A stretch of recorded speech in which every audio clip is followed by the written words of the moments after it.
Chisporrotean los yunques, surgen las bellezas del arte. Patria, en tu lengua armoniosa pedimos a la providencia que te ampare. Que abra nuestras almas al resplandor del cielo. Grave en ella dulce afecto al maestro y a la escuela. Y infunda tu santo amor. Patria, tu historia, blasón de héroes y mártires. Reseña virtudes y anhelos. Tu reverencia es el acta que consagró la soberanía nacional. Y marcas la senda florida en que la justicia y la libertad nos lleven hacia Dios.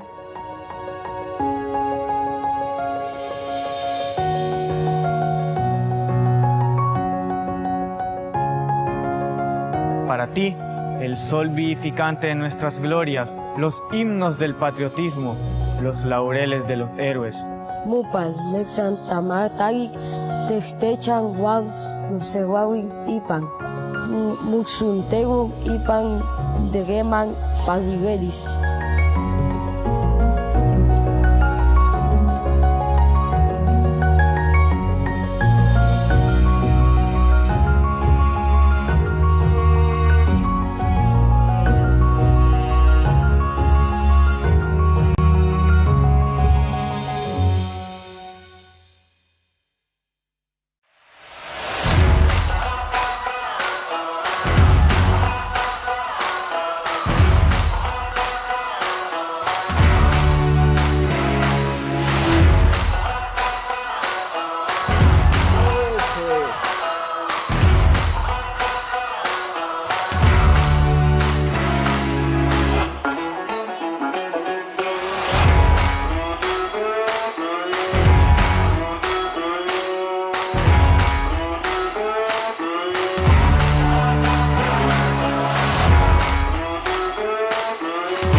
Así somos. Por años, han jugado con las palabras a su conveniencia. Contaron la historia que quisieron que creyéramos. Hay palabras que no podemos permitir que se sigan manipulando. Diario El Salvador, el periódico de mayor circulación en nuestro país. Hay héroes capaces de hacer lo que nadie más puede. Nuestros donantes del programa de plasma convaleciente son este tipo de héroes. Si te has recuperado de COVID-19 y diste negativo a tu última prueba PCR, te invitamos a ayudar con una donación de plasma a quienes luchan por superar la enfermedad. Los anticuerpos de tu plasma son clave para salvar a quienes se encuentran en estado crítico. Si deseas donar, llama a los bancos de sangre para hacer tu cita. Hospital Bloom, 2225-4114, extensión 1246 y 1250. Hospital Rosales, 2231-9201, extensión 353. Hospital Médico Quirúrgico, 2591-5550, extensión 5551. Es un proceso sencillo y fácil y te darán transporte de ida y regreso a tu casa. Tu plasma salva vidas. Gobierno de El Salvador. Hacelo por vos. Hacelo por mí. Hacelo por todos. Tapa ese recipiente donde almacenas agua. Botá el agua estancada en guacales, llantas y estopas de coco. Cambia el agua de los bebederos de animales y de floreros cada 3 días. Eliminemos juntos al mosquito del dengue, zika y chikungunya. Ministerio de Salud. Gobierno de El Salvador. El siguiente programa es clasificación C, para mayores de 15 años. Dirección de Espectáculos Públicos, Radio y Televisión. Ministerio de Gobernación.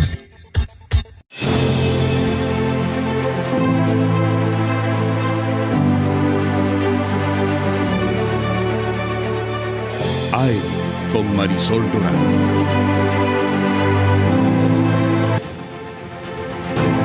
Es miércoles 28 de abril, muy buenos días. Lo que usted tiene en pantalla es una serie de protestas que esta mañana se originaron al filo de las 4:30 de la madrugada en diferentes carreteras de nuestro país, carretera Popa, también el sector de la Troncal del Norte, Boulevard del Ejército, carretera a los chorros. Varios grupos de sindicalistas han cerrado las principales calles de acceso a la capital y esto es para exigir la captura inmediata del alcalde de San Salvador, Ernesto Mason, a quien acusan de diversos actos de corrupción y malversación de fondos de la comuna capitalina, el impago de retenciones laborales y también de impulsar proyectos de privatización de servicios municipales. La concentración de sindicalistas inició, como lo decíamos, al filo de las 4:30 de la mañana en diferentes puntos del país. El secretario general de la Asociación Salvadoreña de Trabajadores Municipales, ASTRAM, Adolfo Ramos, asegura que el impago de las retenciones laborales por parte de la administración municipal de Ernesto Mason, que está por concluir, asciende a casi 8 millones de dólares y que aún no ven acciones concretas por parte de las autoridades contra el edil capitalino. Este cierre, que inició al filo de las 4:30 de la madrugada, continúa en varias arterias cuando ya son las 6 de la mañana con 41 minutos. Quiero comentar algunas de las calles. Ahí tenemos, ese es el Boulevard del Ejército. Muchos se vieron obligados a caminar y el representante de ASTRAM insistía que no han recibido un avance de la investigación y una serie de denuncias que ellos han realizado a la Fiscalía General de la República en los últimos meses. Muchas retenciones que no han sido trasladadas a donde corresponde, así que se va a topar con estos cierres de calle también en la Troncal del Norte, lo decía, El Paso en el sector de La Gloria en Mexicanos y algunas otras calles. Estaremos pendientes de brindarles más señales en vivo, como lo ha hecho Noticiero El Salvador, sobre lo que está ocurriendo en diferentes puntos. Una serie de señalamientos que los hemos visto a lo largo de muchos meses. Hemos tenido al representante de ASTRAM en más de una oportunidad en nuestro programa haciendo duros señalamientos a la alcaldía de San Salvador para hablar respecto al tema y para darnos otras noticias sobre una deuda histórica que han saldado ayer para la clase trabajadora. Tengo el gusto de recibir esta mañana a Rolando Castro, es ministro de Trabajo y Previsión Social, a quien le damos una cordial bienvenida. Ministro, buenos días, bienvenido. Buenos días, siempre un privilegio compartir con ustedes este set y a su total disposición para todas las preguntas, Marisol. Gracias, ministro. Ministro, la clase trabajadora se expresa en este miércoles 28 de abril, a pocos días de que concluya la administración de la alcaldía de San Salvador y de todas las alcaldías. Protestan, exigen, elevan su voz, hacen el llamado y exigen que las autoridades presten atención a sus denuncias. Sí. Bueno, en primer lugar, es lamentable una acción de esta proporción, de estos niveles, porque en alguna medida siempre hay daños colaterales y los daños colaterales fundamentalmente son con los ciudadanos. Pero esto que hemos visto hace un momento en la introducción del programa es el reflejo de tener instituciones inoperantes que no actúan de forma contundente. Esto, más que ser una responsabilidad de dirigentes sindicales, es una responsabilidad de instituciones como la Fiscalía General de la República. Hay daños ya bien irreversibles a los trabajadores. Son cerca de 8 millones de dólares lo que Mason se apropió de forma ilegal. No pagó proveedores, que eso es aparte. No pagó la disposición final de los desechos sólidos, que eso es una tasa, que el concepto de tasa, Marisol, dice: yo, ciudadano, pago a cambio de la prestación de un servicio. Se tomó dinero de todo tipo para su campaña. Hay una malversación, hay robo literalmente del dinero del erario público municipal, debidamente comprobado. Todo esto está presentado en sede fiscal. Mientras la situación es sumamente complicada para los trabajadores que hoy están en el sistema DICON, que no pueden hacer uso de ningún crédito de la banca de este país, trabajadores que tienen un interés moratorio sumamente gigante, trabajadores que cobran $360 de su salario y que tienen moras hasta de $1,500 en este momento, producto de que Mason no ha pagado las cuotas de ellos. Hay un interés moratorio, que ese interés moratorio lo tienen que pagar los trabajadores. Pero aún lo más difícil, hay muchos trabajadores que han llegado a sus casas, que sus viviendas les están poniendo ya fecha límite, 15, 20 días, para desocupar sus casas, porque no han pagado el lugar donde viven sus hijos, su familia, esos son daños ya totalmente irreversibles a la clase trabajadora. Esta es una expresión ya de desesperación de muchos trabajadores, que es difícil cuando tú has cotizado, has pagado 15, 16, 17 años, te faltan 11 años, 13 años para terminar de pagar tu casita, que es el único patrimonio que heredas a tu familia, a tus hijos, y resulta de que estás a punto de perderla, no porque tú no has pagado, porque le descontaron la cuota a los trabajadores, sino porque el alcalde se apropió del dinero de los trabajadores y no lo envió a las instituciones correspondientes. Mientras la situación es sumamente desesperante para los trabajadores, tenemos una fiscalía que cada día le pone pausa a esto y que sale con algunas acciones que yo no las deslegitimo, pero ir a buscar a un alcalde de un municipio por A o B razón ilícito que ha habido, es un poco como quererlo celebrar con un gran triunfo, mientras se esconde y se encubre a Neto Mason en la alcaldía de San Salvador. Las denuncias de Astram van elevando su tono. En primer lugar era que pagaran las deudas, luego que se investigara al alcalde Ernesto Mason, pero hoy están exigiendo una captura del alcalde Ernesto Mason por una serie también de señalamientos que se ha tenido en otros casos. ¿Se ha logrado fundamentar la denuncia? ¿Hay pruebas en la Fiscalía General de la República como para que tomen acciones en contra del alcalde? Aparte de las denuncias presentadas por los trabajadores de forma directa en sede fiscal, que ya les tomaron declaraciones, que ya presentaron sus estados de cuenta, que ya se mandó a impresión cuánto es lo que se le debe de la alcaldía de San Salvador a los trabajadores. Aparte de eso, llegaron al Ministerio de Trabajo y el Ministerio de Trabajo hizo una inspección. Esa inspección se llevó a cabo y se verificó y se comprobó eso.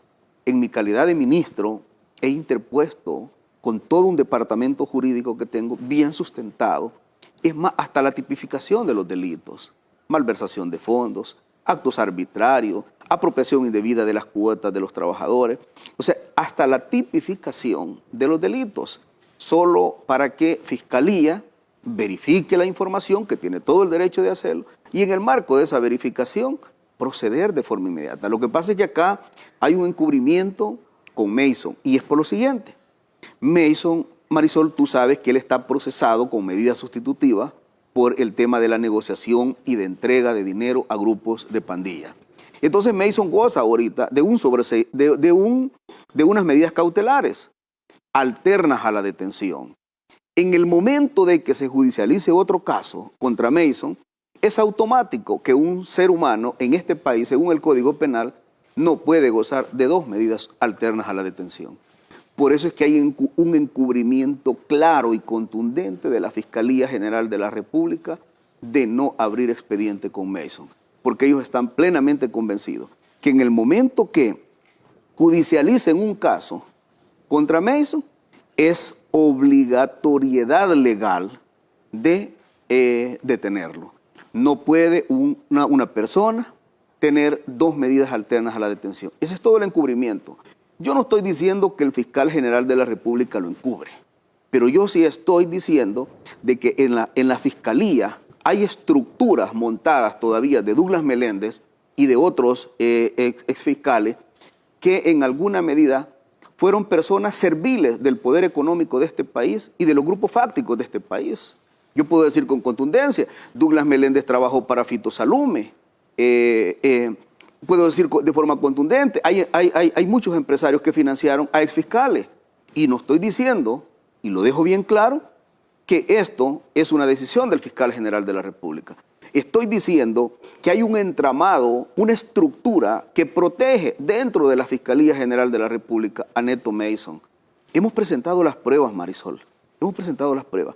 Hace 2 días yo dije, bueno, como acá hay 2 tipos de condena, la condena eminentemente legal y la condena mediática, pues yo dije, voy a destapar parte de la corrupción de la alcaldía y te lo compruebo.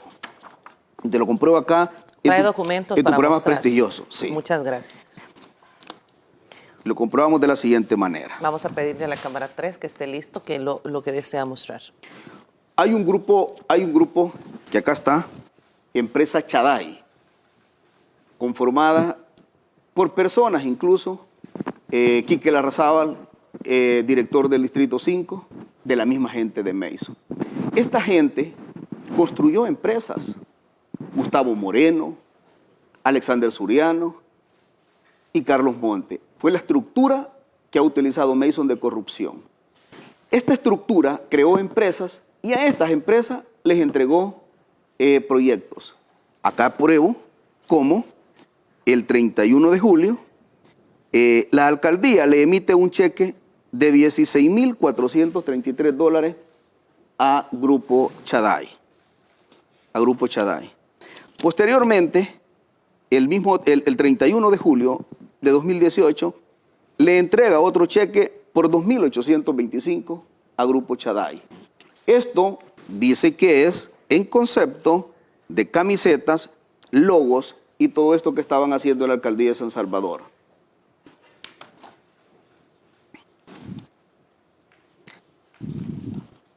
Esta misma empresa, Grupo Chaday, hace una transferencia de tipo financiero y le devuelve parte del dinero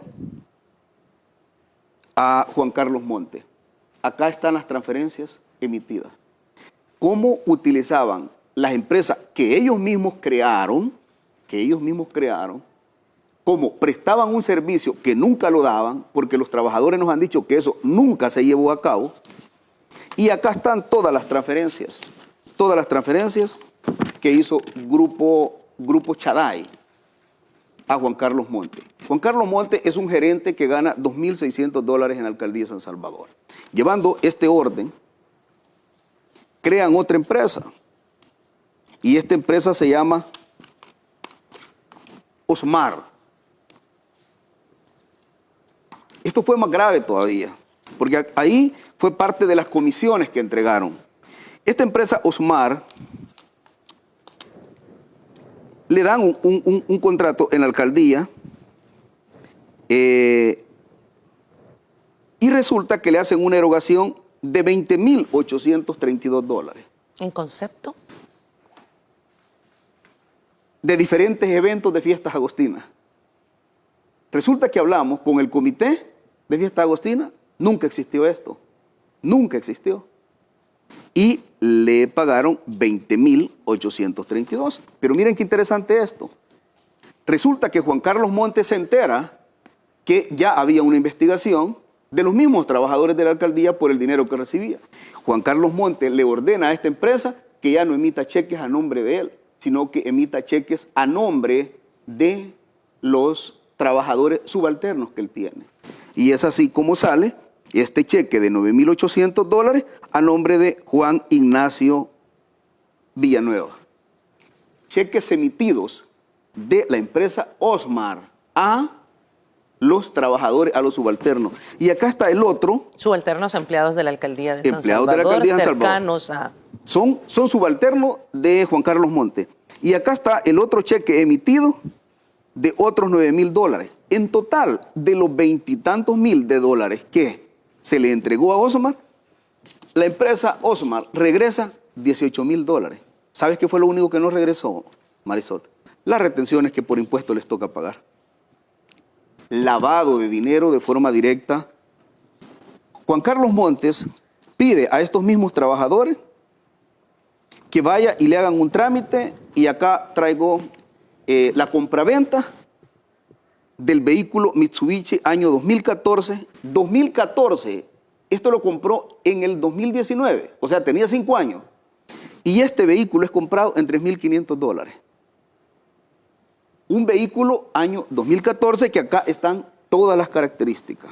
El mismo Juan Carlos Montes compra un vehículo Mazda año 2015, valorado en $15,000 después de estas transacciones financieras que se hicieron. Juan Carlos Montes, en ese mismo momento, da un anticipo de compra de un vehículo Jeep Cherokee año 2015 por $5,150. Juan Carlos Montes compra una lancha deportiva en ese mismo momento, y Juan Carlos Montes se da el lujo de comprar un terreno carísimo en Nuevo Cuscatlán. Pero aparte de eso, de la alcaldía de San Salvador toma la decisión de armar el presupuesto para construir el terreno que ha comprado en Nuevo Cuscatlán. Y solo, acá está, y solo el presupuesto para construcción de casa está valorado en $107,492. Solo la construcción. Eso es aparte del terreno comprado en Nuevo Cuscatlán. Una persona con $2,700. Entonces, al final, toda esta información, todita esta información está demostrada en sede fiscal. Todo. Pero a raíz de que la Fiscalía no hace caso y tiene una estructura a la cual yo denuncio en este momento que protege a Neto Mason y a toda estructura de corrupción, he tomado la decisión de hacer públicas todas las denuncias. Es más, tenemos mucho más información. Esto nada más es la punta del iceberg y es solo uno. Vamos a desglosar uno por uno de toda esa estructura de corrupción que Mason tiene y que cómo se han apropiado del erario público, producto de no pagar proveedores y producto de no pagar a los trabajadores. Esto ya debió haber actuado la Fiscalía General de la República, porque esto, Marisol, no tiene 3 días de haberse denunciado. Esto no tiene 5 días, no tiene un mes. Si las retenciones de las cuotas de los trabajadores han sido denunciadas desde hace 1 año, Mason tiene 2 años de no pagar las retenciones legales de los trabajadores. Mason tiene 2 años de no pagar proveedores. Mason tiene 2 años de no pagar la disposición de los desechos sólidos. Pero Mason logra hoy por hoy, él y su estructura, de la tutela y protección de una estructura de la Fiscalía General de la República que lo protege. Y dejo bien claro, no estoy hablando del señor Fiscal General de la República. Estoy hablando de una estructura de fiscales que tiene contacto porque el operador de Mason, el intelectual de todo esto, se llama Gustavo Moreno. Y Gustavo Moreno se ha jactado de que tiene toda la incidencia en la Fiscalía General de la República y también se ha jactado que tiene algunos jueces y magistrados de la Corte Suprema de Justicia y que esa es la garantía por la cual Mason no se procesa. Yo voy a denunciar quiénes son esos fiscales que Gustavo Moreno ha dicho que tiene como garantía ahí en la Fiscalía General de la República y voy a denunciar los jueces y magistrados que también Gustavo Moreno ha definido de que los tiene. Es más, estoy pensando, Marisol, que si no hay una investigación de parte de la Fiscalía, en mi calidad de ministro, presentaré a la nueva Asamblea Legislativa una solicitud de conformación de una comisión especial para investigar esto. Vamos a ir con Víctor Hernández. Se encuentra en el Boulevard del Ejército, donde los trabajadores de Astram están con una protesta. Víctor, adelante, danos detalles, por favor. Te encuentras en el Boulevard del Ejército. Así es, Marisol, estamos acá en el Boulevard del Ejército, donde ya se está por habilitar el tramo que estaba completamente cerrado, que es el tramo de ida desde San Salvador hacia Soyapango. Ya está siendo habilitado. Ahí estamos viendo que los sindicalistas de Astram han decidido, luego de hablar con las autoridades policiales, y han decidido habilitar el tráfico debido a la situación que se ha complicado en ambos sentidos, producto de esta protesta que están realizando desde tempranas horas, desde eso de las 4 de la mañana con 30 minutos aproximadamente. Desde ese momento estaba cerrado no solo este punto, sino también otros accesos a San Salvador, y en este preciso instante el secretario general de Astram ha hablado con las autoridades policiales y ha dicho que van a habilitar el tramo que es yendo de San Salvador hacia Soyapango. El tramo de Soyapango hacia San Salvador ya estaba habilitado hace algunos minutos atrás. Esto va también a facilitar la circulación de todos los automovilistas y motociclistas y personas que también se habían quedado afectadas y varadas acá en esta zona del Boulevard del Ejército, producto a esta protesta que estaban exigiendo la detención del alcalde Ernesto Mason, producto de una serie de delitos. Incluso uno de ellos es la negociación contra pandillas, o con pandillas mejor dicho, así como también ellos manifiestan que el alcalde Ernesto Mason habría estado vinculado al asesinato de uno de los miembros de este sindicato. Esta es parte de las exigencias que ellos tienen y por eso era el motivo de este bloqueo, sobre todo acá en este principal acceso a San Salvador, que es de la zona oriental hacia la zona de la capital, que se había visto afectado desde hace varias horas debido a esta protesta. También hay unos camiones de recolección de desechos sólidos que van a ser movidos, que habían formado parte de esta protesta, y ya en los próximos minutos van a ser movidos también para que la circulación comience a darse de forma paulatina en esta zona del Boulevard del Ejército. Hay un remanente bastante extenso de automóviles debido a la protesta que había desde tempranas horas, pero vamos a ver en las imágenes que poco a poco esta situación se va a ir restableciendo. Esta es la información que nosotros tenemos, Marisol. Víctor, vemos a una cantidad de empleados de la Alcaldía de San Salvador y tú mencionabas que lo que exigen es la captura del alcalde Ernesto Mason, pero hay muchos temas que han venido denunciando en los últimos meses, como es la retención de cuotas. Muchos de estos empleados aseguran que están a punto de perder sus viviendas. Explícanos más al respecto, ¿qué otras irregularidades están denunciando? Sí, Marisol, precisamente estamos con el secretario general de Astram para que nos hable un poco más sobre las irregularidades que ustedes están denunciando, porque no solo es la retención de cuotas laborales, sino que es otro tipo también de ustedes acciones que están denunciando que ha cometido el alcalde de San Salvador. Sí, además de lo que ya se conoce en el contexto público, que ya rondan 8 millones que debe por el impago de las retenciones, este día también decirle al señor fiscal Raúl Melara, y no se lo estamos pidiendo, le estamos exigiendo que gire orden de captura inmediatamente con Ernesto Mason. Nosotros lo hemos denunciado y pusimos sobre aviso que el señor alcalde quiere evadir la justicia. ¿Cómo es posible que un delincuente que tiene un proceso abreviado, que está yendo a firmar, es más, hace poco ha sido emplazado por el juzgado octavo de instrucción por lo que tiene que ver con el impago de retenciones, o sea que ya tiene otro proceso. Por uno de los dos casos, si es enjuiciado y procesado por el juzgado octavo de instrucción, tiene que ir preso. Entonces nosotros hemos puesto sobre aviso a las autoridades de que el señor alcalde quiere evadir la justicia. ¿Cómo es posible de que un ciudadano común y corriente que se convierte ya después a 3 días de ser funcionario ande viajando campantemente con la venia de la justicia de este país? Entonces, ¿qué es lo que implica esto? El alcalde tiene que pagar los crímenes que ha decidido, por decirlo así, en contra de los trabajadores municipales, en contra de los contribuyentes, de los capitalinos, por la malversación del dinero de los contribuyentes, de los trabajadores. También tiene un tema pendiente que tiene que ver con el asesinato de nuestro compañero dirigente Weder Arturo Meléndez. Como lo hemos dicho y lo repetimos, según las investigaciones, hay altos indicios de que él, Juan Carlos Montes, el chino Suriano, tienen que ver con la autoría intelectual del asesinato de nuestro compañero. Entonces, si el señor fiscal sigue participando o siendo copartícipe, también puede ser procesado y demandado por omisión en el cargo e incumplimiento de deberes. También lo puede abrazar la justicia. Entonces, no está exento de que también pueda ser procesado, igual que el exfiscal Raúl Martínez.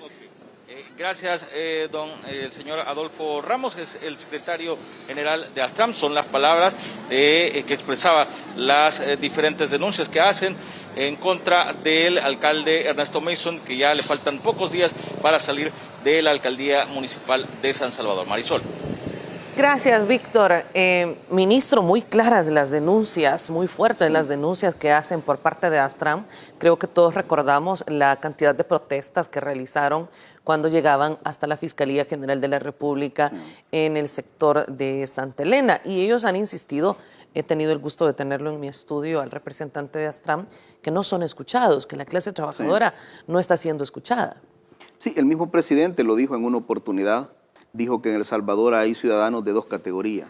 De repente hay una persona que cometió un error, un delito de nivel bajo, pero es una persona sumamente humilde, y el peso de la justicia llega a la fiscalía de forma inmediata y bota puertas y captura a esta persona y lo lleva sin ningún tipo de clemencia ni un trato semidigno, lo lleva y lo pone a disposición de los jueces y lo deja detenido.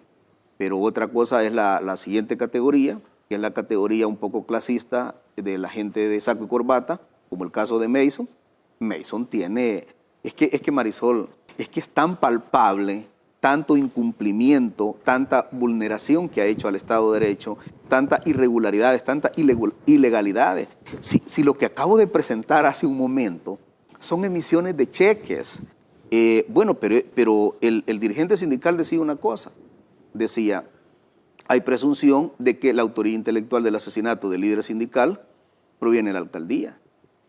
Nosotros levantamos un expediente por mandato de OIT y porque así es la competencia que tiene el Ministerio de Trabajo.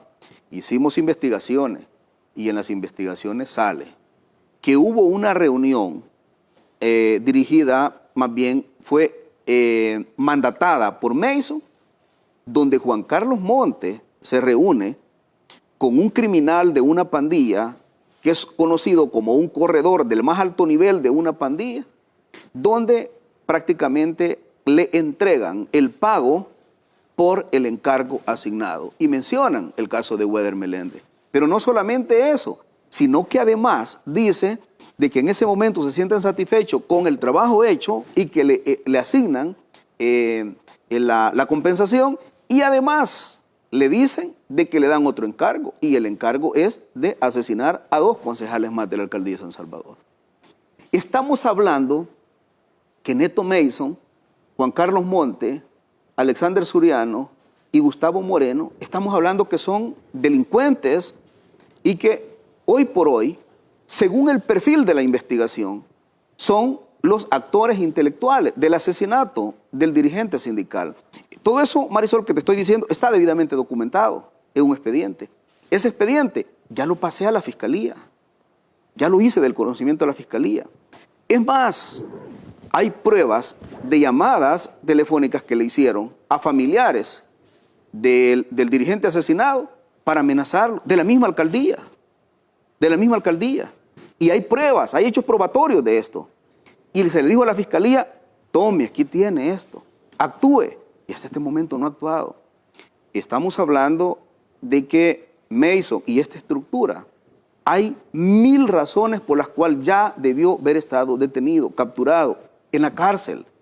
Pero, repito, la única señal que nosotros tenemos de Fiscalía es que hay una red de fiscales protegiendo, y que Gustavo Moreno lo ha dicho, que tiene contactos dentro de la Fiscalía, que les avisaron incluso cuando los iban a procesar en el tema de pandilla. Y que además de eso, Gustavo Moreno dice, no solamente tengo para proteger a Mason en la Fiscalía, sino que también tengo jueces y magistrados, que ya dio los nombres incluso de jueces y magistrados, y que en una conferencia de prensa yo lo voy a hacer público. Acá hay que procesar, acá este tema de impunidad se terminó, acá tiene vigencia lo que en aquel momento Monseñor Romero dijo, la justicia en El Salvador es como la serpiente que solo muerde al de pie descalzo. Esto no puede ser. El más alto nivel de un funcionario y el más alto nivel empresarial que sea, pero si incurre y violenta la ley, debe de caer el peso de la ley. De esa forma se construye algo fuerte. Vamos a ir a la pausa. Antes de despedirnos, quiero mostrarle imágenes de la carretera que conduce de Santa Tecla, en la carretera Los Chorros específicamente, donde hace solo unos minutos ha sido habilitado el paso, toda esa cantidad, habilitado el carril izquierdo para que puedan, sí continúa la protesta, como ustedes lo ven al final, al fondo pueden observar, hay presencia policial, pero lo que han hecho es habilitar uno de 3 carriles en este momento para que toda la circulación que desea ingresar a la carretera Los Chorros pueda hacerlo. Ahí lo tienen en este momento, en este preciso momento, a las 7 de la mañana con 8 minutos, está habilitado el carril izquierdo de Santa Tecla hacia Los Chorros, esto en el sector de Las Delicias. Todavía podemos observar un grupo de manifestantes quienes ya lo habían anunciado, quieren hacer escuchar su voz y están ahí con esta protesta que ha sido en varios puntos de nuestro país, entre estos el Boulevard del Ejército, la carretera Comalapa, el paseo en el sector, el paso en el sector de la Gloria en Mexicanos, la Troncal del Norte y también el paso vehicular en algunas de estas zonas que ya está siendo habilitado. Antes veíamos el Boulevard del Ejército, ahora vemos Los Chorros y también mi equipo de producción me comparte que también en Comalapa ya ha sido habilitado el paso. Ahí tienen imagen en vivo a través de su entrevista M, Canal 10. Vamos a la pausa y regresamos.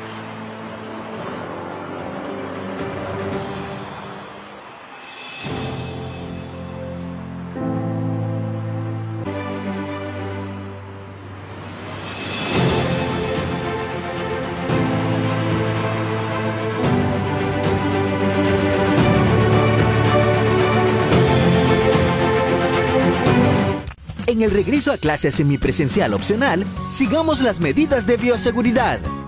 Cubre nariz y boca con mascarilla siempre, desde que salgas de casa hasta que regreses. Mantén 2 metros de distancia con tus compañeros y no los saludes de beso, mano o abrazo. Lava tus manos durante 30 segundos antes de entrar al aula, después del recreo, antes de comer y si tomas algo prestado. Cuidémonos entre todos. La educación sigue. Ministerio de Educación.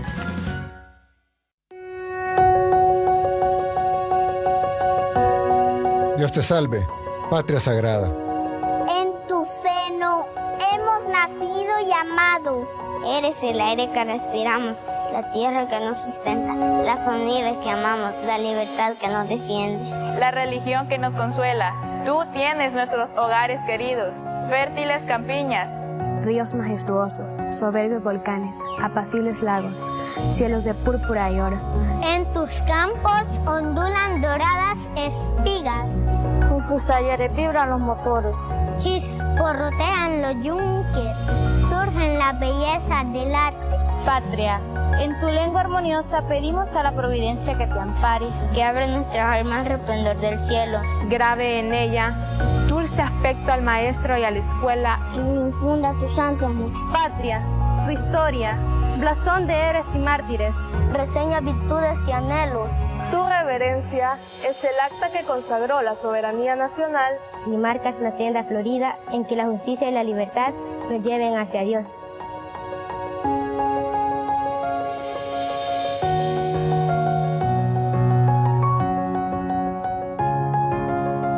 Para ti, el sol vivificante de nuestras glorias, los himnos del patriotismo, los laureles de los héroes.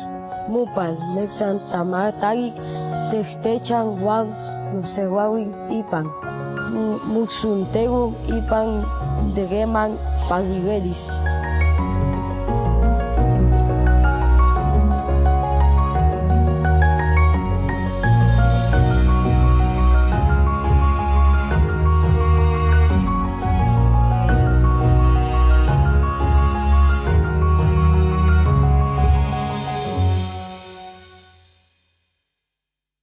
En este regreso a clases semipresencial opcional, aplica a los 4 filtros de prevención.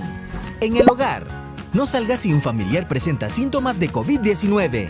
En el transporte, ningún estudiante con síntomas debe trasladarse. En la entrada del centro educativo y en el aula, el estudiante que presente síntomas será aislado para ser atendido. Ante cualquier sospecha del virus, llama al 132. Cuidémonos entre nosotros. La educación sigue. Ministerio de Educación.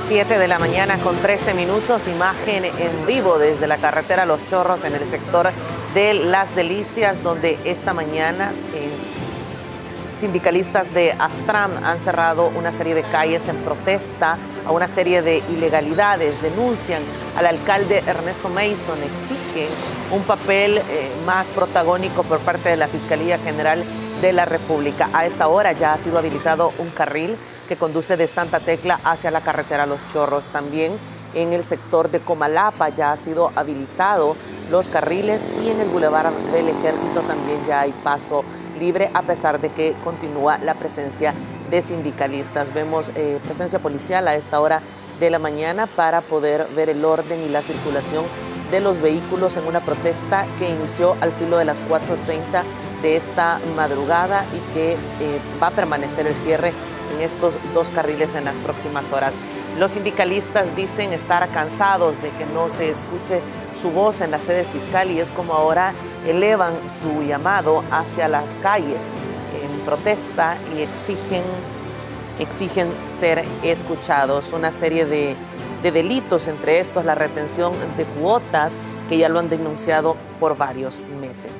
Esta mañana está con nosotros, ya lo anunciábamos, ya hemos conversado con él, con el ministro de Trabajo, Rolando Castro, y quiero que hablemos, ministro, de que ayer fue oficializado el lanzamiento del Instituto de Formación Sindical y de esta manera, sin duda, saldando una deuda histórica hacia la clase trabajadora.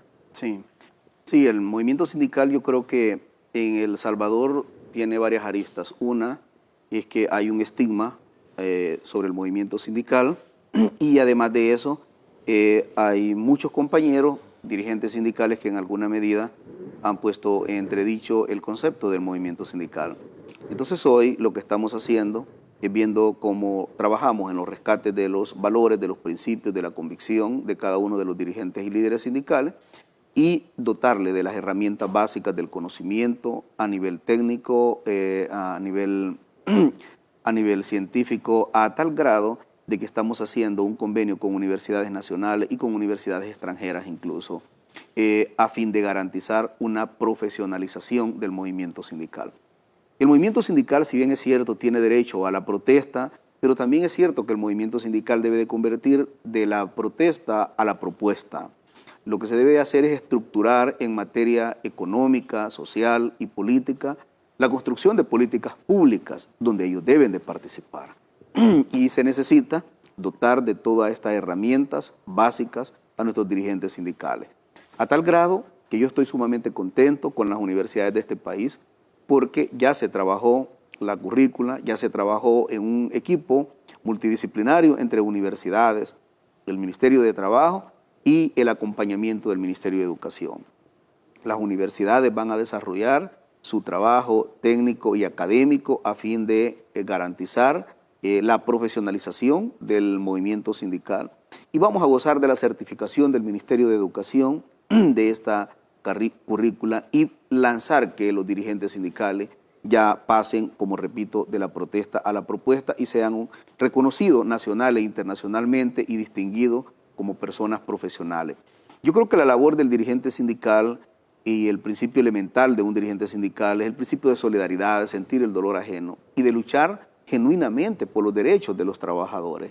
Y eso es lo que nosotros vamos a tratar de dotar del conocimiento. El instituto ya fue creado y fue prácticamente lanzado el día de ayer. Vamos a trabajar ya en el primer módulo, que consiste en parte de detectar la historia del movimiento sindical, la fragmentación y cómo está herido el movimiento sindical. Y esto es producto de que incluso han sido muy dependientes de los partidos políticos. Ayer decía en mi discurso que nosotros no aspiramos a un sindicalismo genuflexo al gobierno. Nosotros necesitamos un sindicalismo que defienda genuinamente los derechos de los trabajadores, pero que también tenga una capacidad de propuesta en la creación y construcción de políticas públicas.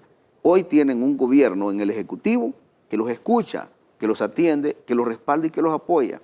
Van a tener en la Asamblea Legislativa, donde se construyen la legislación, también diputados que van a ser escuchados el movimiento sindical. Una de las cosas que hay que romper de inmediato es ese código de trabajo. Eso no sirve. Es un código de trabajo que hoy por hoy no garantiza el tutelaje de los derechos auténticos de los trabajadores. Tenemos que cambiar la LOF. En este país le resulta más fácil a un empresario vulnerar el derecho. Te pongo un ejemplo, Marisol. Si en una indemnización toca que entregar $3,000, el empresario decide, hay empresarios acá que deciden, mire, confórmese con el 30% si lo quiere. Y si no lo quiere, nos vamos a los tribunales. Y en los tribunales el trabajador necesita 4 años de estar pagando abogados para culminar su proceso que llegue hasta la sala. Si un trabajador queda sin empleo, lo primero que hace es comúnmente, como se dice, irse a rebuscar para garantizar la comida de sus hijos. No va a estar teniendo dinero para pagar un bufete de abogados que lo esté defendiendo. Entonces, acá, es más, la presunción de inocencia en materia laboral no existe. Destituyen, despiden al trabajador sin causa justificada. Y en los tribunales hay que irse a pelear eso. Ese código de trabajo prácticamente está desactualizado. La LOF en Estados Unidos y en Europa, un empresario decide mejor respetar el derecho de los trabajadores porque una sanción es tan grave que es más fácil cumplir con los derechos elementales del trabajador o trabajadora.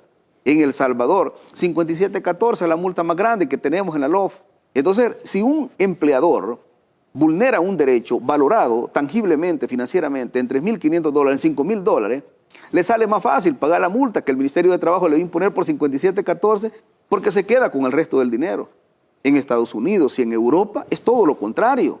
Allá una multa es 50 veces más caro que el mismo acto de incumplimiento de ley. Fuera de eso, que en Estados Unidos es muy vinculante también y en Europa el tema laboral con las acciones penales. El caso que acabamos de decir, si en Estados Unidos se apropiara, si en Europa se apropiara del dinero de los trabajadores, hace tiempo estuviera capturado cualquier funcionario público. En El Salvador es todo lo contrario. Entonces lo que debemos de hacer es construir la herramienta básica del sistema contractual entre la relación del trabajador y el patrono a fin de garantizar en materia jurídica que se garanticen los derechos de los trabajadores. Eso es lo que estamos trabajando ya en la creación del instituto. Un instituto que va a emitir su reconocimiento a través de diploma, de título y lograr y aspirar un día a la profesionalización del movimiento sindical. Ese es uno de los legados que debemos de dejar en el gobierno del presidente Bukele. Las autoridades ustedes contemplan que la formación sea en materias públicas, en políticas públicas, derechos humanos y labores, principios de la economía, estrategia comunicacional, entre otros. Sí. Muy completa la currícula. Sí, es muy completa. La aspiración nuestra, y probablemente vamos a estar detrás de las cámaras, probablemente vamos a estar en nuestra casa ya que ya no seamos funcionarios, es la aspiración ver a un dirigente sindical discutiendo con un economista o debatiendo con un economista acá en un set como esto, hablando de economía, hablando de política, de economía política, hablando pero con verdadero sustento y argumento eminentemente técnico, porque de repente un político cuando es de oposición y no está en el gobierno dice que ya el endeudamiento en El Salvador, ya el PIB está asfixiado. Pero resulta que ese político 2 años después se convierte en gobierno y dice que las finanzas están bonancibles para seguir endeudando el país. No hay un debate técnico, no hay un debate certero. Al final, cuando un dirigente sindical conoce de economía, pues tiene que venir a corregir a cualquier político acá en un set de esto y decir, lo siento, pero la economía está de esta y de esta manera. La deuda está de esta y de esta manera. Y estos son los márgenes que tenemos de endeudamiento del país, etcétera.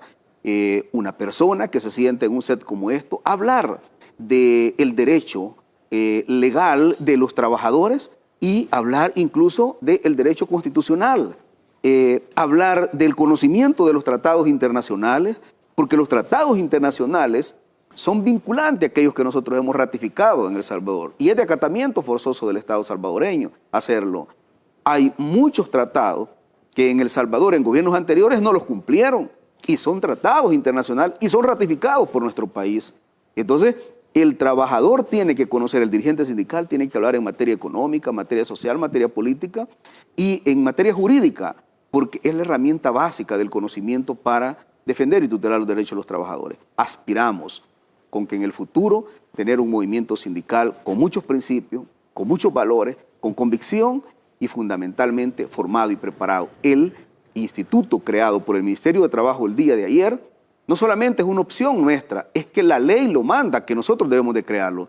Lo que pasa es que gobiernos anteriores nunca lo quisieron crear, porque dotar de herramienta del conocimiento al movimiento sindical puede en un momento dado de que incluso sea la masa más crítica de un gobierno, pero a nosotros sí nos interesa como gobierno tener una masa crítica, pero una masa crítica que sea honrada, honesta, justa, digna. O sea, pero cuando de repente sale Margarita Escobar, cuando de repente sale Donato Baquerano, cuando de repente sale la gente de Arena y la gente del FMLN atacando a este gobierno, por ejemplo, y nos atacan a veces de corrupción y decimos, por Dios, y los que han saqueado el país están queriendo juzgar y criticar a este gobierno. Es más, en este proceso histórico de que la oposición política pasó de ser determinante a irrelevante, yo creo que el movimiento sindical debe de ser la masa crítica de un país y debemos de trabajar en conjunto con el gobierno a fin de sacar adelante este país. Una oportunidad que se está brindando a la clase laboral a pocos días del 1 de mayo. Sí, el 1 de mayo tiene 2 enfoques. Número 1 es conmemorar el Día Internacional de la Clase Trabajadora y esto porque hombres y mujeres fueron convertidos en héroes y mártires que han dado mucho para que hoy tengamos las condiciones laborales que todo el pueblo, el globo terráqueo lo tenga en materia laboral. que muchas veces de repente el 1 de mayo es visto de forma desapercibido. Es más, casi la mayoría de los grandes medios de comunicación dicen que el 1 de mayo es el Día del Trabajo. No es cierto. Es el Día Internacional de la Clase Trabajadora. Una cosa es el trabajo como concepto abstracto, pero otra cosa es nuestra gente, la clase trabajadora. Los héroes y mártires de Chicago fundamentalmente fueron, entre otras luchas conmemorativas que han habido, son los que ofrendaron lo más valioso del ser humano, sus vidas, a cambio de lograr una jornada laboral como la que hoy tenemos. Ese es un enfoque de la conmemoración del Día Internacional de la Clase Trabajadora como 1 de mayo. Pero el otro enfoque es el planteamiento de la reivindicación vigente que los trabajadores deben de tener de cara a lo que viene en el futuro. Por ejemplo, a nosotros se nos han acercado muchas organizaciones sindicales de las 262 alcaldías del Ministerio de Trabajo y nos preguntan cómo va a ser el comportamiento del Ministerio de Trabajo después del 1 de mayo. Entonces, nosotros lo que estamos haciendo en este momento, a un par de días del Día Internacional de la Clase Trabajadora, como Ministerio de Trabajo, construir el gran legado que debemos de dejarle a los trabajadores. Ayer dábamos los datos nosotros, según datos oficiales internos y externos de OIT, apenas el 7% de la clase trabajadora activa en El Salvador está organizada. Pero está organizada solo apenas el 7%, porque en alguna medida no ha habido mucha credibilidad del movimiento sindical. Y porque también ha habido dirigentes sindicales que han puesto entredicho el movimiento sindical. Entonces, en la medida que profesionalicemos y construyamos una carrera eminentemente profesional de nuestros líderes sindicales, eso va a generar mayor conocimiento, mayor herramienta, pero mayor conciencia para sacar adelante los principios éticos y morales del movimiento sindical. Este es un legado que nosotros queremos dejar y lo hemos anunciado 3 días antes del Día Internacional de la Clase Trabajadora. Y nuestro planteamiento, el Día Internacional de la Clase Trabajadora, el 1 de mayo, va a ser ese. Inicia la construcción de los grandes legados en materia laboral que debemos de dejar. Otro legado que debemos de dejar es que hay que actualizar y probablemente construir un nuevo Código de Trabajo, una nueva LOF. Lo que tenemos que hacer en este momento es que todos los funcionarios que hoy estamos, todos, somos cargos eminentemente temporales. Entonces tú, después que salgas, lo que tienes que hacer es recordar cuál es el legado que has dejado. Y nosotros debemos de dejar un legado de construcción de un aparato con un sistema de legislación que garantice y tutele los derechos de los trabajadores indistintamente quien sea el ministro de Trabajo en los próximos años. Nosotros lo que debemos de hacer es dejar una huella en el paso de este cargo de funcionario público y fundamentalmente que tenemos la bendición. Nuestro Ministerio de Trabajo cuenta con el total respaldo del presidente de la República para todas estas iniciativas. Porque el presidente dice, no vamos a tener otra oportunidad tan maravillosa y grande como la que hoy Dios y el pueblo nos ha dado y debemos de dejar los grandes legados históricos para el pueblo salvadoreño. Gracias, ministro, por habernos acompañado esta mañana. Un mensaje muy importante, sin duda, para toda la clase trabajadora de nuestro país y nuestro reconocimiento a cada uno de ellos. Muchas gracias, Marisol. Siempre un privilegio compartir contigo. Gracias. Vamos a la pausa. Al regresar, una segunda entrevista, por supuesto, en AM.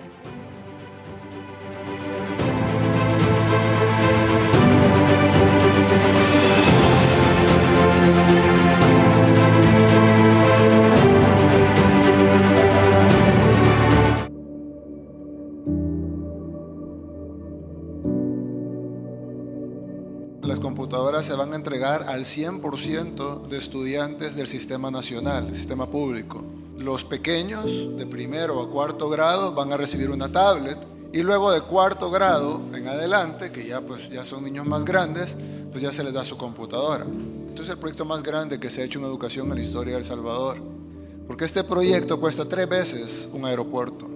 La educación, el presente y el futuro de nuestro país vale la pena la inversión. Es prácticamente absurdo venir y plantear, como se estaba planteando hace poquito más de año y medio, con computadoras de juguete además, que no aguantaban ningún software, que no podía descargar nada, y ni siquiera se le dieron a todos nuestros niños. Y se prometió en campaña, se dijo que un niño, una niña, una computadora, y esta es hora que se terminó el gobierno de ellos y no se entregó nada. Y ahora eso va a cambiar y se va a hacer de la manera que se debe de hacer, con computadoras de verdad, con conectividad, con software de verdad y además universal. como dijo la ministra, vamos a iniciar con último año de bachillerato porque son los que lastimosamente van a tener el beneficio en menos tiempo. Los de primer grado van a tener el beneficio desde primero hasta onceavo, es decir, van a tener 11 años de beneficio. Entonces, pues lo vamos a dar de última en los meses que nos vamos a tratar para repartir. Aunque quiero hacerles el anuncio de que cuando termine el año, ustedes van a poder llevar esas computadoras. Es decir, van a poder continuar en su educación superior o incluso si no estudian, esa computadora les va a quedar. Bueno, ya la ministra dijo, las computadoras tienen varias cosas que les dan seguridad. Las podemos ubicar, las podemos inutilizar, es decir, si alguien se la roba, vamos a saber dónde está y la vamos a dejar inservible, es decir, se va a llevar un pedazo de plástico. Entonces hay un desincentivo de robarse estas computadoras, además de que lo vamos a perseguir y lo vamos a meter a la cárcel. El secretario de Innovación mencionó a un padre que tiene 3 hijos, probablemente sean de escasos recursos, y esa persona va a recibir 3 computadoras, con Windows, con Office, con Google Classroom, con Internet gratis.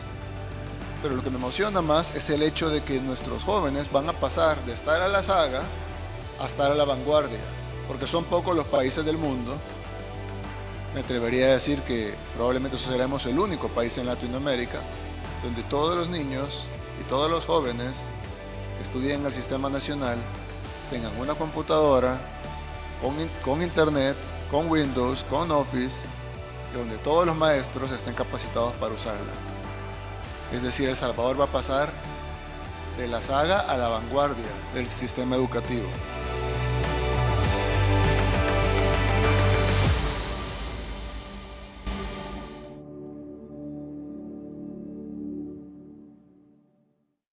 Hacelo por vos.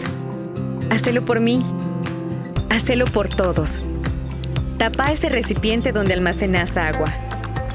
Bota el agua estancada en guacales, llantas y estopas de coco.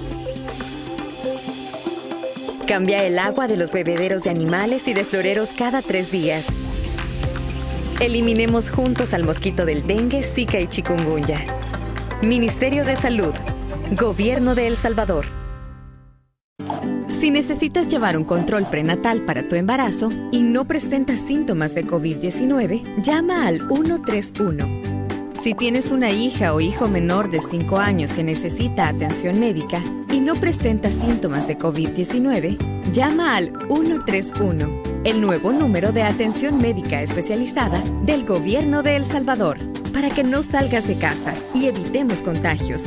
En el 131, un profesional de la salud te atenderá de lunes a viernes de 7:30 a.m. a 5:30 p.m.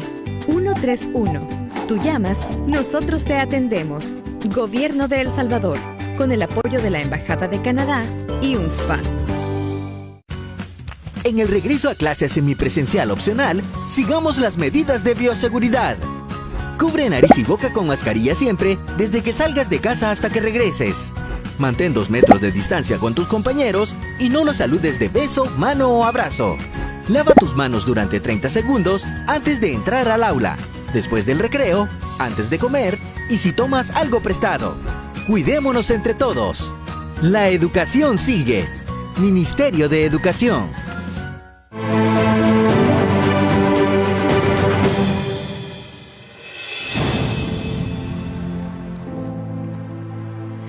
Gracias por continuar con nosotros. Esta mañana tenemos el gusto de recibir en la segunda parte de nuestro programa a Ramón Villalta, director de la Iniciativa Social para la Democracia y quien es un invitado siempre de este programa, a quien agradecemos su visita. Muchísimas gracias a usted por la invitación. Gracias.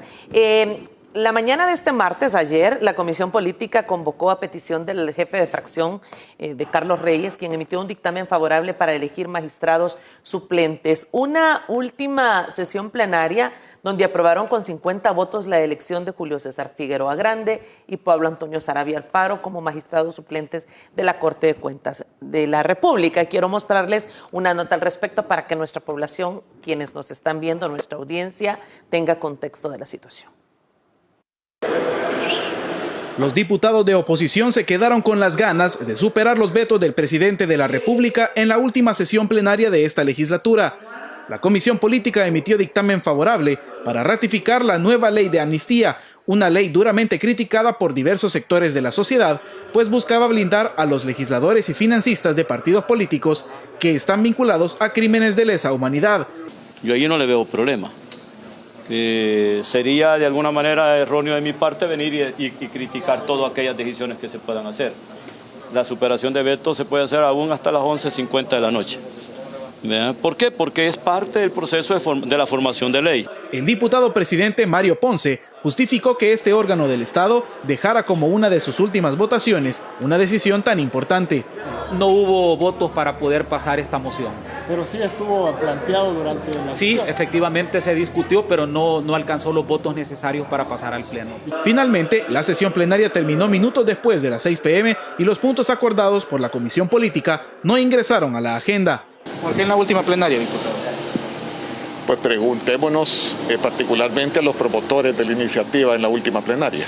Al igual que otras leyes y reformas, esta será una nueva deuda para la siguiente legislatura que asume este 1 de mayo. Continúan los movimientos sorpresivos al interior de la Asamblea Legislativa, tratando con estas acciones, sin duda, de dejar un escenario muy difícil para la nueva Asamblea. Sí, efectivamente es una asamblea que está corriendo para poder tomar decisiones de último momento, decisiones que obviamente intervienen de una manera muy importante en la actividad institucional, elección de magistrados suplentes. Si bien es cierto, era algo que estaba pendiente, pero eso tiene más de un año de estar pendiente. ¿Por qué no lo hicieron inmediatamente a la elección de los magistrados propietarios y se hubieran ahorrado este problema de estarlo haciendo a último momento en un mecanismo y en un procedimiento que evidentemente incumple con la misma jurisprudencia constitucional de poder observar determinados parámetros que deben de garantizarse en el procedimiento de elección de magistrados de segundo grado? Están intentando aprobar leyes que han sido vetadas, que han sido muy cuestionadas, como la ley de amnistía, pues obviamente indica que es una asamblea que tiene claro que va a salir, que los partidos políticos que han tenido el control en la Asamblea Legislativa pierden ese control y que quieren dejar de alguna manera asegurado a través de mecanismos normativos jurídicos la protección de grupos de interés, de personas financistas, etcétera, ¿no? Que ese es un poco lo que se busca en buena medida, pero nada más es evidente que es una manera atropellada de hacer las cosas, una manera quizá bastante desesperada de estar haciendo las cosas a último momento cuando muchos de estos temas han sido temas reiteradamente demandados por la misma sociedad civil de que deben de ser abordados, de que deben de ser resueltos, nunca fueron atendidos y a última hora se está queriendo hacer lo que sea para garantizar la protección de sus grupos financistas, de sus grupos de poder económico. Ramón, continúan con esta negativa el trabajo del presidente de la República al tratar de superar los vetos. Fue nada más un intento, como lo decía la nota introductoria. Sí, evidentemente no logran alcanzar los votos necesarios para la superación del veto. Yo creo que siempre es importante ante un veto presidencial hacer un estudio profundo o profundizar mucho más en el análisis y en el estudio de cuáles son los argumentos que la presidencia emite.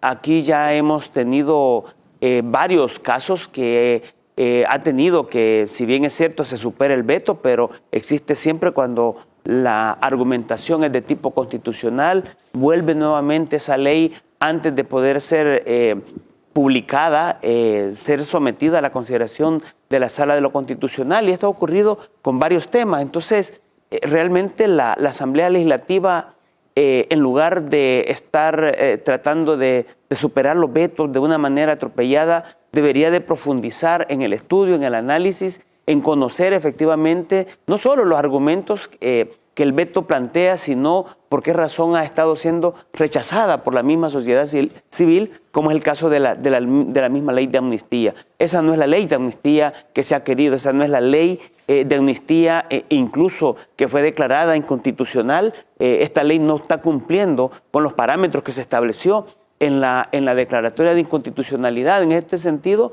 sí vemos que hay una, digamos, preocupación de los mismos diputados de querer saltar el veto presidencial, teniendo en cuenta que hay argumentaciones de tipo constitucional que aunque lo superen, pues esto iba a continuar el camino, o sea, no terminaba con la superación del veto nada más. Ramón, el balance de esta Asamblea Legislativa, de esta legislatura que está por concluir, ¿existió alguna fortaleza? ¿Cuáles son las mayores deudas? No, yo creo que esta Asamblea, como muchas otras en el pasado, siempre han dejado en deuda los temas fundamentales del país. Es decir, temas vinculados con el avance en materia electoral no fueron abordados totalmente. El aumento del control para el financiamiento de los partidos políticos, por ejemplo, es algo que no se quiso abordar. La garantía del derecho al ejercicio del sufragio activo y pasivo de los salvadoreños del exterior es algo que no se quiso abordar de acuerdo con los parámetros que establecía la inconstitucionalidad emitida en diciembre del 2016.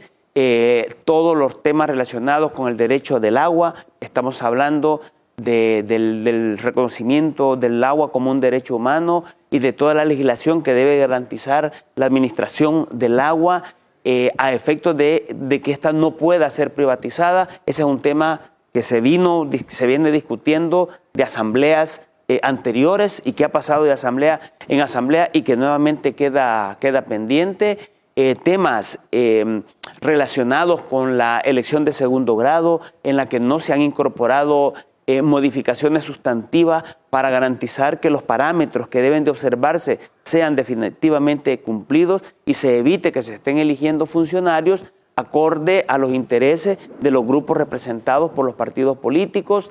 El tema de pensiones, que sufrió una reforma importante en el 2017, cuya reforma tuvo efectos directos en la población adulto mayor, que está recibiendo cantidades de dinero muy por debajo de las cantidades que deberían de recibir. Personas que deberían de haber recibido $1,200 mensuales de su pensión están recibiendo $400, 800 menos de lo que deberían de recibir.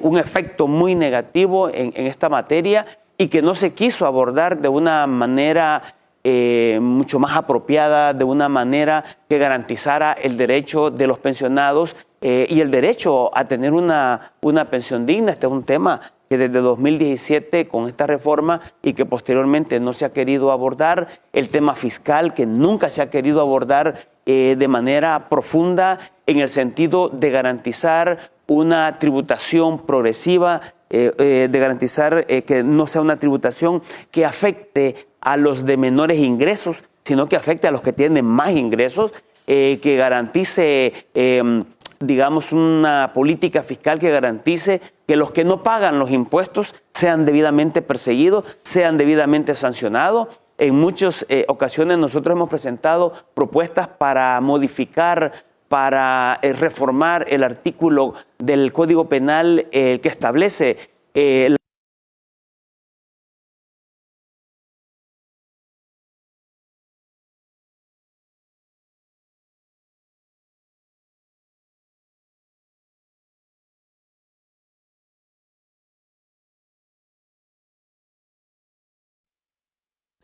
Es el mejor alimento para tu bebé.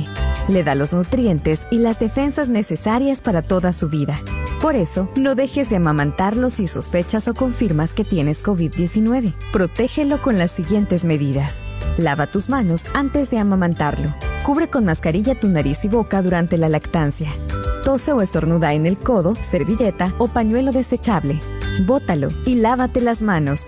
Desinfecta constantemente objetos y superficies que están en contacto con el bebé. Si tienes síntomas, llama de inmediato al 132 para recibir indicaciones.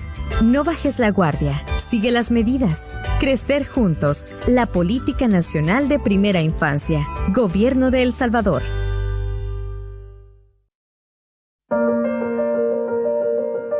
años han jugado con las palabras a su conveniencia.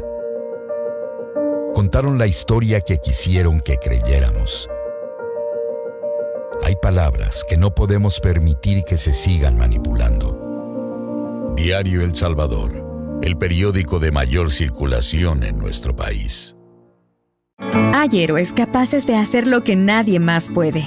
Nuestros donantes del programa de plasma convaleciente son este tipo de héroes. Si te has recuperado de COVID-19 y diste negativo a tu última prueba PCR, te invitamos a ayudar con una donación de plasma a quienes luchan por superar la enfermedad. Los anticuerpos de tu plasma son clave para salvar a quienes se encuentran en estado crítico. Si deseas donar, llama a los bancos de sangre para hacer tu cita. Hospital Bloom, 2225-4114, extensión 1246 y 1250. Hospital Rosales, 2231-9201, extensión 353. Hospital Médico Quirúrgico, 2591-5550, extensión 5551. Es un proceso sencillo y fácil y te darán transporte de ida y regreso a tu casa. Tu plasma salva vidas. Gobierno de El Salvador.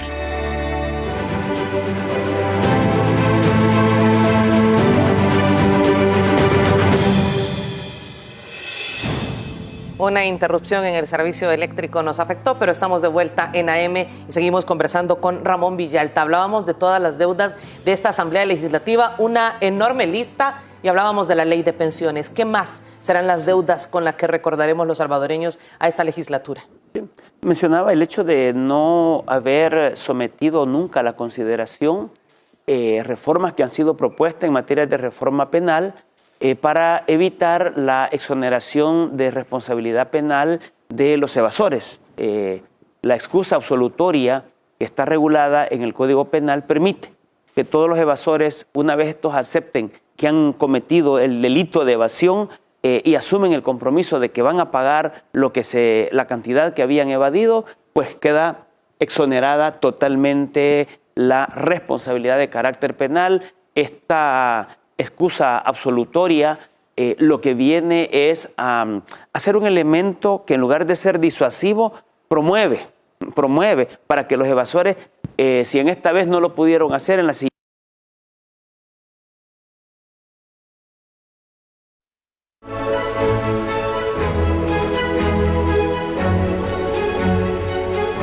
Saca tu bandera y lúcela como símbolo de esperanza por un año nuevo lleno de alegría, optimismo y sueños por cumplir. Construyamos unidos una patria nueva con prosperidad para todos. Recibamos orgullosos el año del Bicentenario. Gobierno de El Salvador. Hacelo por vos. Hacelo por mí. Hacelo por todos. Tapa ese recipiente donde almacenas agua. Bota el agua estancada en guacales, llantas y estopas de coco. Cambia el agua de los bebederos de animales y de floreros cada 3 días. Eliminemos juntos al mosquito del dengue, zika y chikungunya. Ministerio de Salud. Gobierno de El Salvador.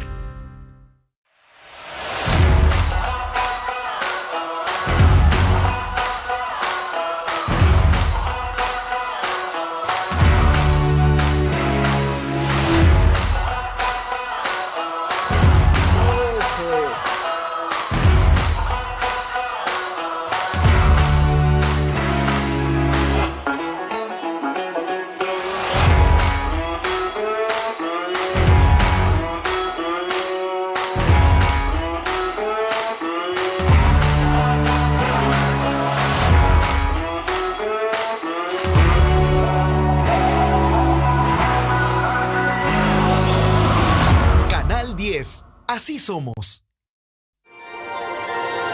Había una vez un país pequeñito, donde niñas y niños estaban guardados en sus casas por un horrible virus que circulaba en las calles.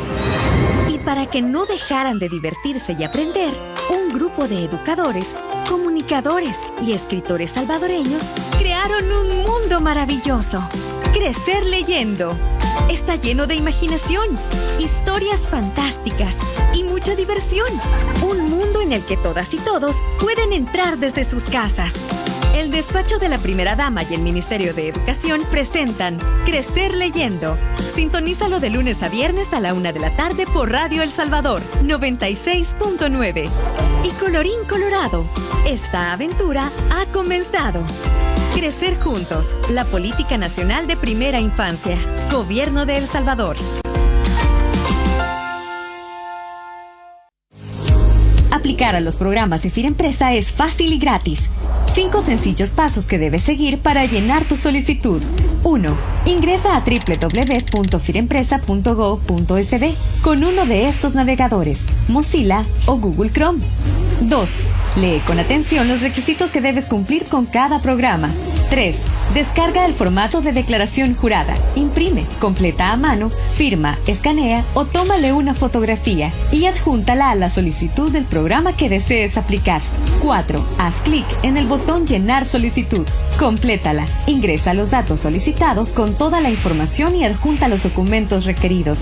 5. Recibirás un correo electrónico de confirmación de tus datos y el número de tu gestión. Mantente pendiente de tu correo electrónico, porque recibirás notificaciones de cada fase que completes. También revisa correo spam, porque con las manos de todos vamos a reactivar la economía de El Salvador. En el regreso a clases semipresencial opcional, sigamos las medidas de bioseguridad. Cubre nariz y boca con mascarilla siempre, desde que salgas de casa hasta que regreses. Mantén 2 metros de distancia con tus compañeros y no los saludes de beso, mano o abrazo. Lava tus manos durante 30 segundos antes de entrar al aula, después del recreo, antes de comer y si tomas algo prestado.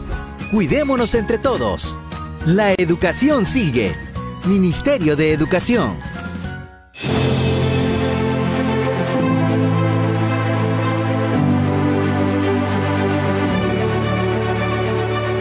AM con Marisol Durán.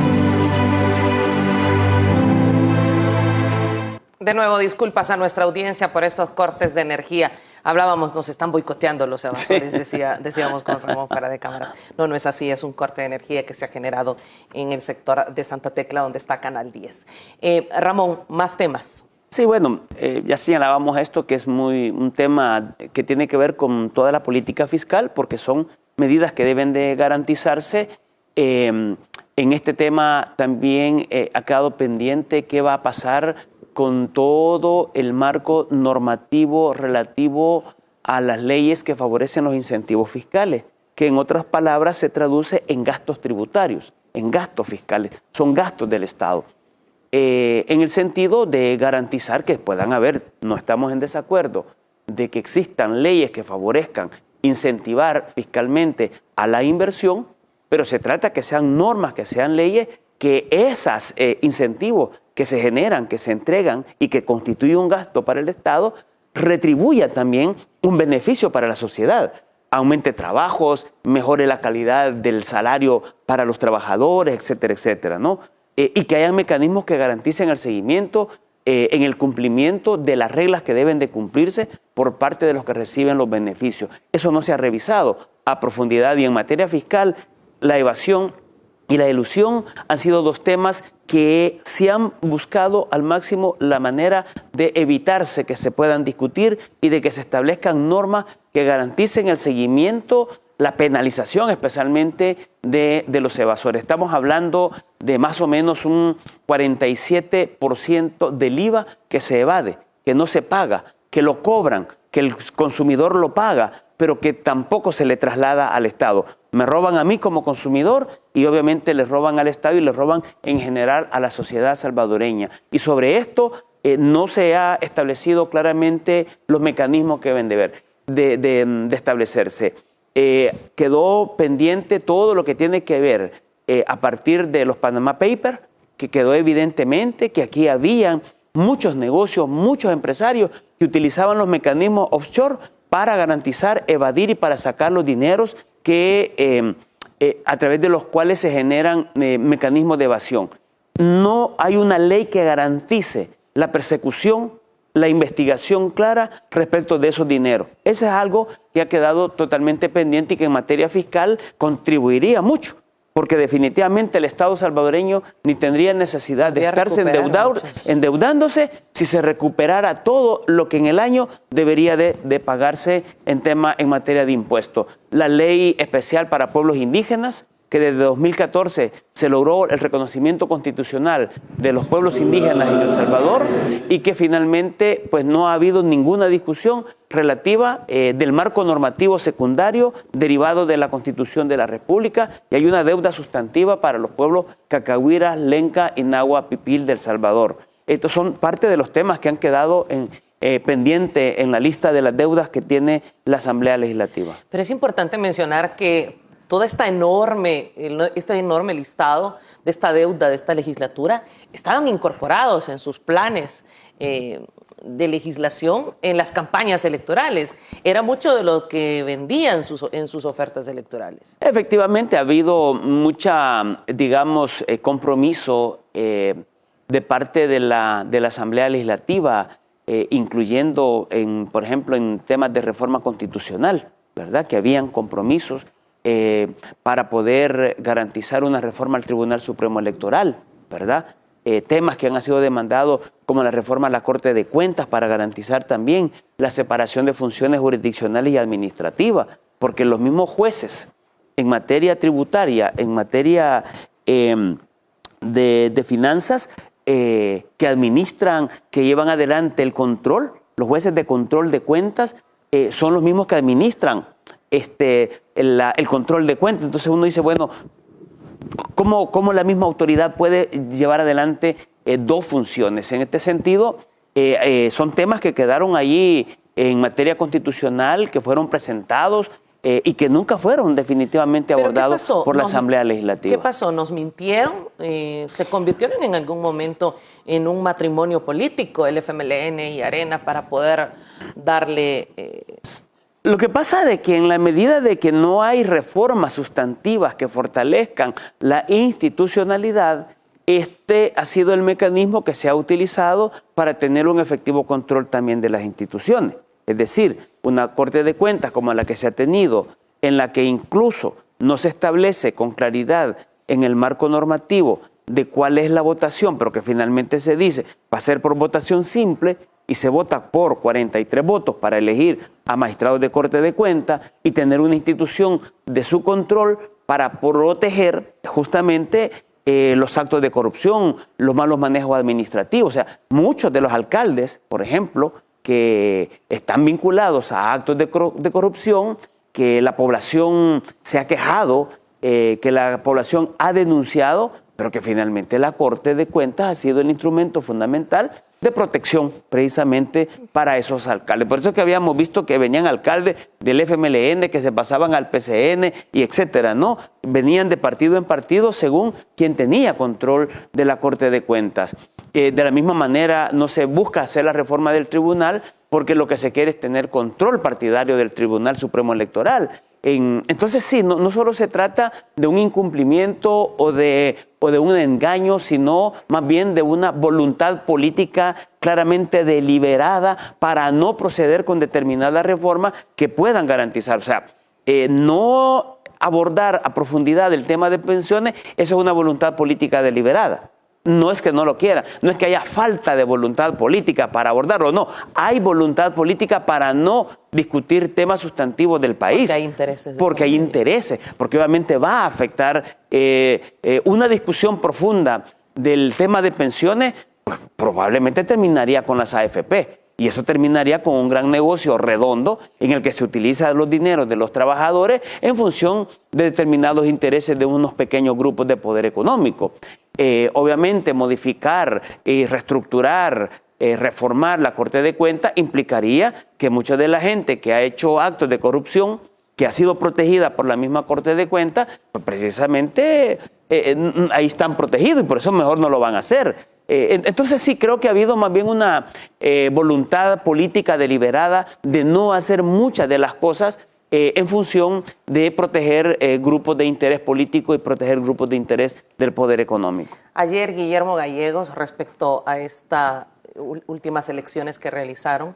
Decía Guillermo Gallegos de Gana, calificaba como lamentable que en esta última plenaria, tanto Arena como el FMLN realizaran esta elección de magistrados suplentes de la Corte de Cuentas. Y decía, no les bastó convertirse en la peor legislatura, sino que se despiden cometiendo este tipo de ilegalidades. Y volvemos a lo mismo, continuando de crear ese muro.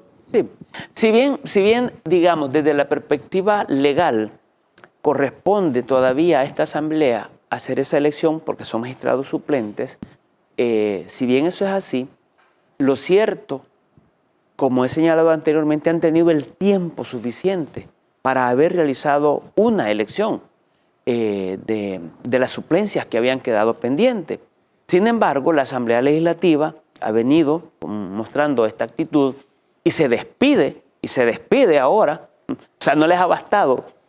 Como que no han comprendido el mensaje que la población dio en el día de las elecciones, que estaba en contra de la manera de cómo se viene haciendo la política legislativa, de cómo se viene cumpliendo la función legislativa, y que ese mensaje de la población ha exigido y demanda una nueva manera de ejercer esa función legislativa. Pero como que los actuales legisladores no entendieron ese mensaje y continuaron aún después de las elecciones cometiendo exactamente los mismos errores.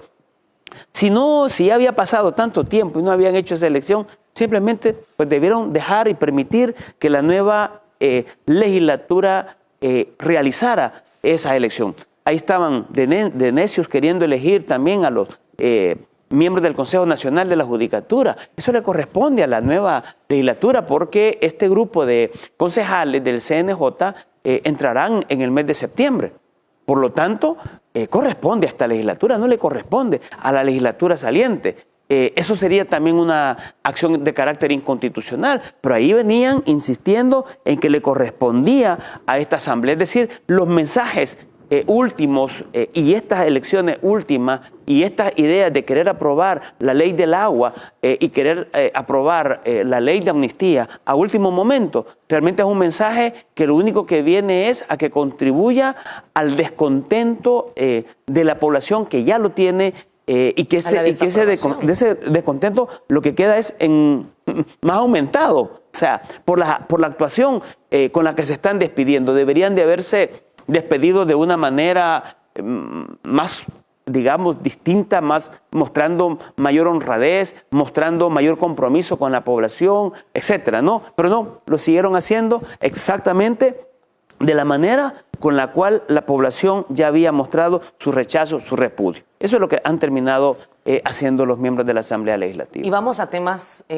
igual de grandes, el tema de salud, el tema de educación, el tema de seguridad pública, que son temas que duelen tanto a la población, que alcanzan a todos los salvadoreños y que sin duda nos quedamos con un recuerdo muy negativo por parte de esta legislatura. Sí, no, yo creo que sí, que en materia de salud, y bueno, ahora hay testimonios de mucha gente manifestando en sus distintas redes sociales la satisfacción que tienen en términos de poder acceder a las vacunas, el mecanismo que se utiliza, de poder acceder a pruebas PCR cuando se necesita, y que hay un mecanismo que en realidad es digamos, muy eficiente, que en términos de tiempo eso pues nunca había ocurrido, en términos de la calidez de la atención, no solo la calidad de la atención, sino la calidez con que se está recibiendo a las personas,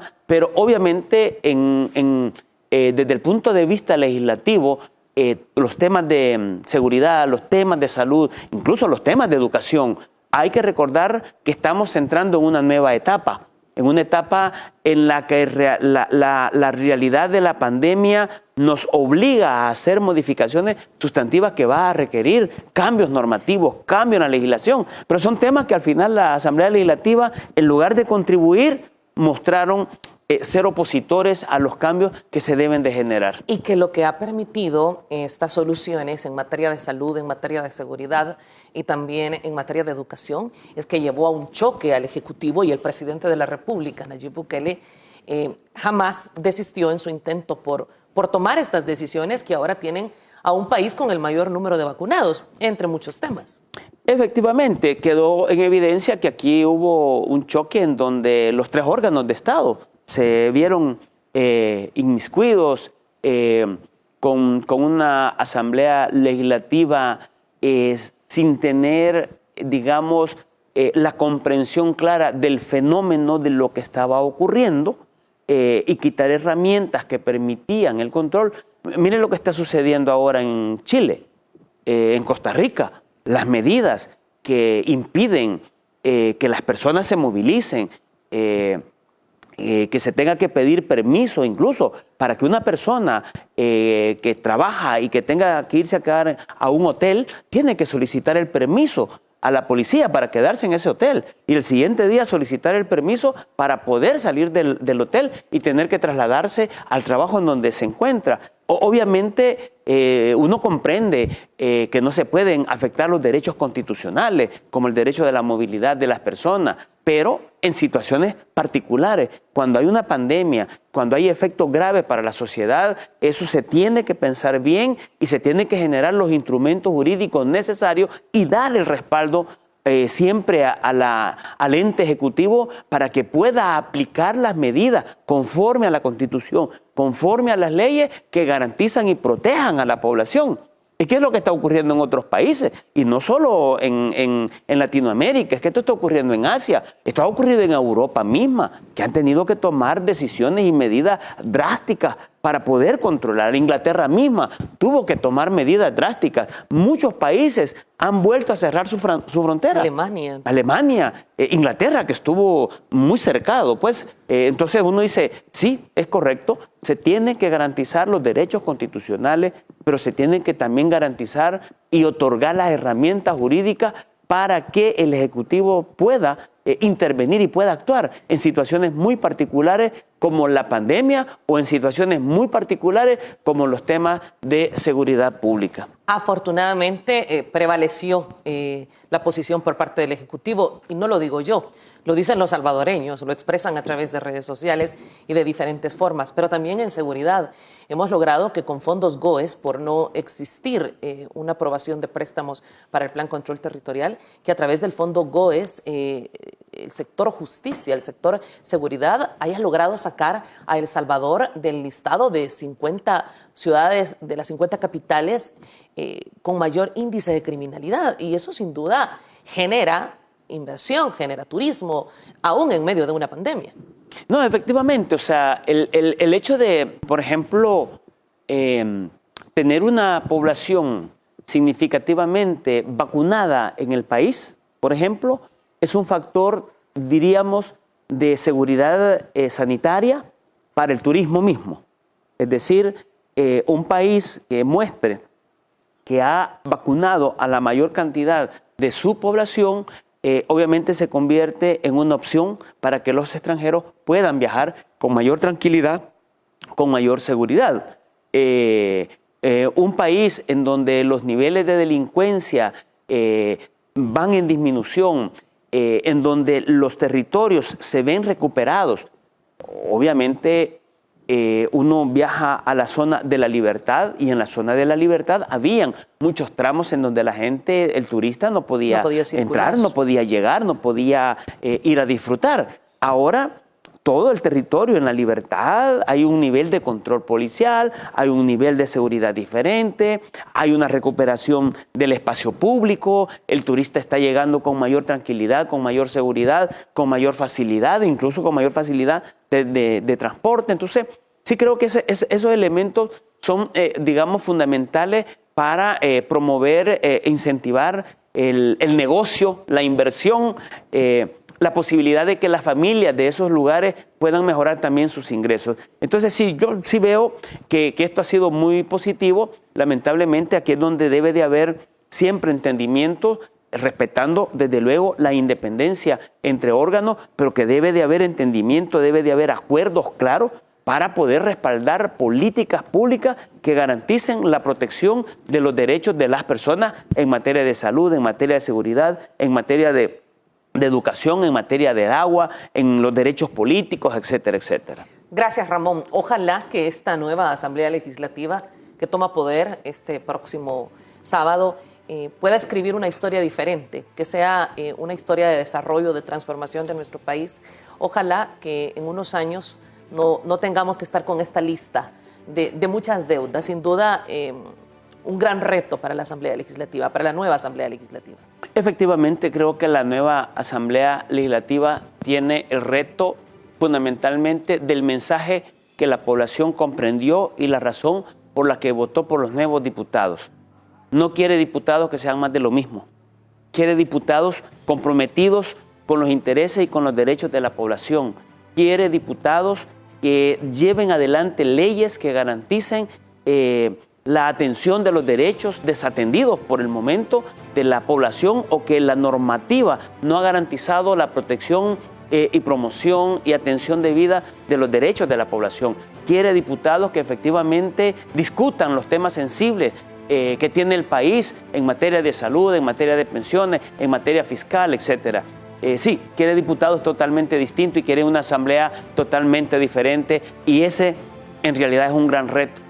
Digo, porque la votación fue muy alta en favor de estos diputados y eso significa que ese nivel, como ha sido tan alto, el compromiso es muy alto el que tienen los nuevos legisladores. Y el seguimiento que le daremos también será muy alto y usted estará invitado con nosotros en diferentes programas para poder, por supuesto, seguir llevando de cerca cuál es el trabajo que realiza la nueva Asamblea Legislativa. Porque en AM es un espacio donde debatimos los temas, donde nos preocupamos por los derechos de los salvadoreños en que es su canal estatal. Por supuesto, tenga la seguridad que llevaremos de cerca cuál es el trabajo que realiza la Asamblea Legislativa. Gracias a ustedes por habernos acompañado, que tengan una bendecida jornada y si Dios lo permite, nos encontramos mañana en punto de las 6:30 de la mañana.